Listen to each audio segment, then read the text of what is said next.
놀이동산 제발 관심 가지세요. 진짜 제발 관심 가지세요. 마술사가 거기에 참여 요소가 점점 많아질 거예요.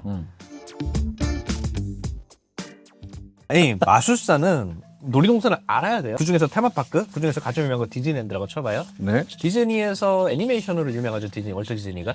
네, 애니메이션. 다 비현실적 동화 속 세상을 이제 시각적으로 표현한 거잖아요. 그런 동화 속의 세상을 테마파크라는 걸로 현실에서 꾸민 거예요. 그러니까 그 테마파크 안에서는 동화 속 세상의 모든 신기한 일이 펼쳐져요. 실제는 아니지만 진짜 실제처럼 꾸며놔요. 그래서 디즈니랜드에는 그걸 꾸미는 창작자들이 있어요. 전문. 그걸 이매지니어라고 합니다. 엔지니어하고 이매지네이션, 상상력이 그 기술자하고 결합해서 이매지니어라고 해요. 네, 그런 거 하는 거를 이매지니어링이라고 하고요. 그런 거를 하는 사람들이 세계 최고의 창의적인 사람들이 참여합니다. 뭐 디즈니랜드의 배경음악이라든지 아니면 테마라든지 미술이라든지 아니면 신기한 특수효과 장치. 그 신기한 특수효과는 마술사들도 참여하는데 전 세계에서 가장 유명한 데이비드 카퍼필드의 마술을 만들어준 짐 스테어 메어가 참여했었어요. 진짜요? 그런 거를 설치해주는 그런 천재적인 마술사의 제작가가 디즈니랜드에 특수효과를 설치해줘요. 그럼 얼마나 신기하겠어. 연관성이 있구나. 말도 안 되게 신기하고요. 그럼 어차피 그런 비현실적인 거를 현실적으로 꾸며야 되는데 어색하지 않아야 되니까 마술사가 참여해서 그게 진짜 완벽하게 구현이 돼요. 완전 완벽한 건 아니지만 CG를 쓰는 것보다도 더 나을 정도로 예, 그 중에 가장 많이 쓰는 게 헨리 더스가 개발한 페퍼스 고스트고 그거는 디즈니랜드에서 이미 1960년대부터 썼고 네. 마술사들이 그런 거 알고 미리 공부를 하고 디즈니랜드를 중심으로 보면은 꽤나 영감을 받을 게 많아요.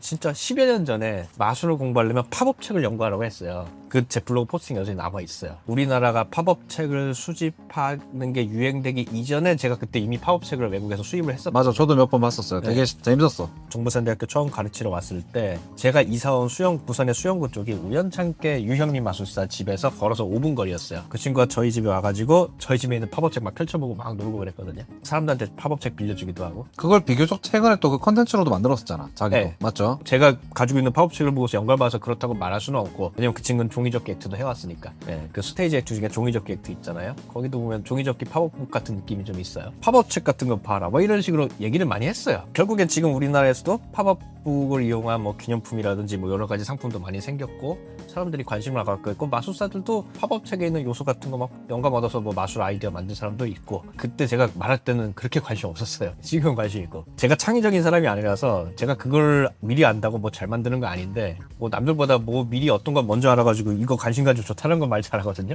놀이동산 제발 관심 가지세요. 진짜 제발 관심 가지세요. 마술사가 거기에 참여 요소가 점점 많아질 거예요. 테마파크라는 게 워낙 돈이 많이 들어간 사업이기 때문에 이런 거에 잘 침투해서 들어가는 사람은 불을 거머쥘 수도 있지 않을까.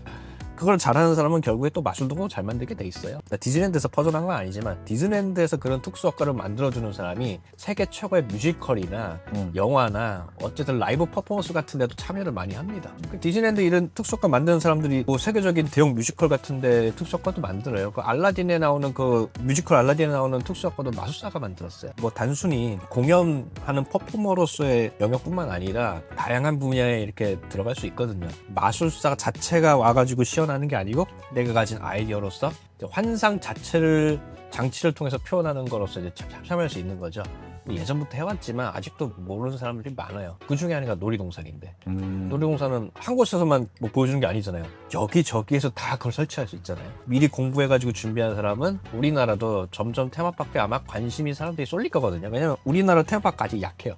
약하죠. 네, 제가 얘기하면 깔 것도 많고 막 여러 가지 할 것도 얘기가 많은데 그 부분은 다음에 한번 놀이동산, 마술 이거 따로 연결지어서 따로 한번 좀 깊이 있게 이야기를 한번 해보는 거라고. 저 듣다 보니까 이게 자르기보다는 계속 듣고 싶어지는 부분이 있었거든요.